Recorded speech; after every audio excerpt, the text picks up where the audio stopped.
All right, so episode 5. As I was saying in my last episode, I have watched all of them by now. I couldn't wait, and I had to watch them when I did.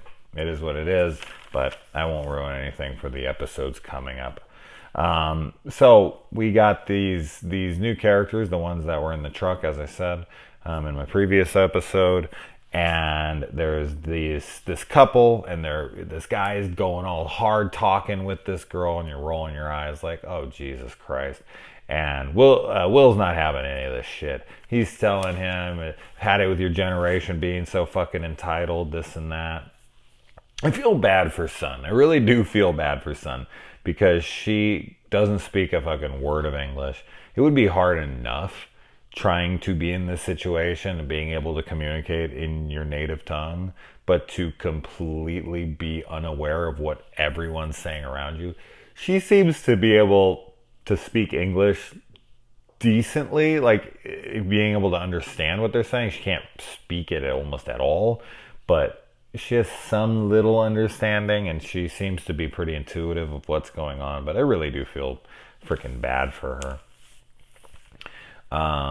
And Will leaving Sun alone with everybody, those guys that just tried to kill him so he can talk to this fucking meth addict looking dude. I don't know. At least he could see her. At least he could see her through the diner window there, but it still is like, I don't know. And this guy's going back there to scheme with him, and this guy is just a schemer from moment one, and you just want him dead. Like, I was just wanting this guy dead the entire episode. How the hell do we get him? So then the plan: Sun's gonna knock on the window, everyone's gonna run outside, kill these guys, and then they're gonna just come back in. This show really does a good job of illustrating like how difficult it would be to take on one of these kinds of zombies. You know, The Walking Dead has the zombies so handled by this point that they're barely even a threat anymore. They just kind of go out there and they're just like hacking their heads off. Which, yeah, I mean, they've been out in this shit for like years, like 9 years or something now. So it makes sense that they would be so good and proficient at it. Plus, these are slow zombies versus fast zombies. This show has fast zombies. The Walking Dead would not be anywhere near the same show if they had fast zombies. It would be a completely different ball game there. But yeah, she's knocking on the window, and it's all the one take. Like she's watching it outside. They're coming. They're beating them up outside. Then they run around here. She runs to a different window. She opens it up. There's action going on there. That shit is really hard to do. One take stuff like that with actors doing stunts and having to hit their places and their timing and the cameraman and the lighting and all that stuff. It's incredible stuff, man. And there's so much of it in this show. Like every episode, I would say, I mean, there's more one takes than there isn't. Like I would say in the entirety of all 8 episodes together, one take lengths combined with short take lengths, I honestly think the long takes would be the length, the longer of the two. So mostly these episodes consist of really long takes, and I love that. And I would say a long take is at least like 30 seconds or longer. Some of them run a couple minutes. I mean, it's impressive stuff. I really like that. It adds to the tension to the show for me, and I respect it. It also adds to the credibility and my respect for the filmmakers and the actors involved, because it's not easy to do. And as I said, because I also think it's really cool and effective, it's not just like, oh, well, it was really hard to do. And it's like, well, but it sucks. No, it doesn't. So in addition to it, it also is impressive.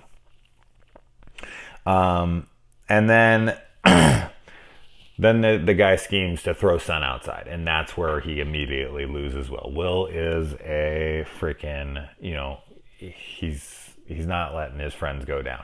I love that about him. He's true blue, man. He comes in, he saves the day, saves Barbara, takes her, he reassures her, like, don't worry, I'm loyal, and his loyalty reigns true throughout this entire show. Probably my favorite character. Him and Sun together. I just really like both of them a lot. And I saw the whole, like, the crackhead, whatever the hell this guy was, getting beat in the back of the head from the other guy. You can see that coming from a mile away. There's just no way it's not going that way. So I don't know if that was supposed to be a surprise, but it really wasn't. And yeah, they kick his ass and they throw him outside, and that's that. And then Spears goes for the kill, so we got it coming around, and Spears is outside, and he goes in for the kill, but then he waits. I love how this show plays around with its timelines and how it repeats itself, and you get alternate takes, alternate versions of the same moment splitting off, and 3 different storylines continuing, one after the other. And I just really like how that all works out and how the timing. And I feel like one thing I really appreciate about this show too is that I never really had any issues with the timing, the lineup.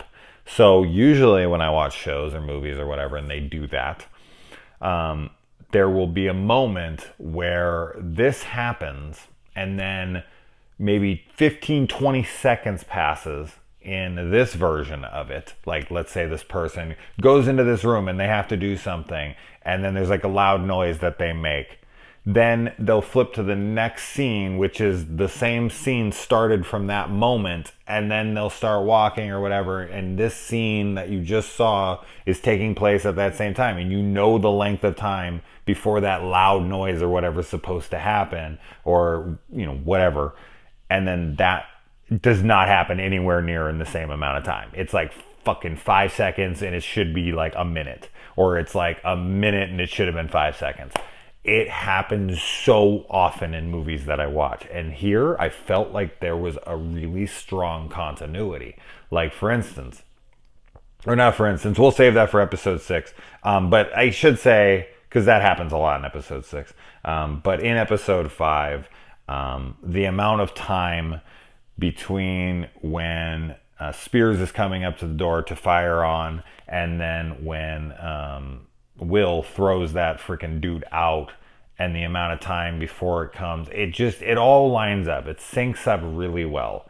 And as I said, we're going to talk more about that in episode 6. So let's move on to that one.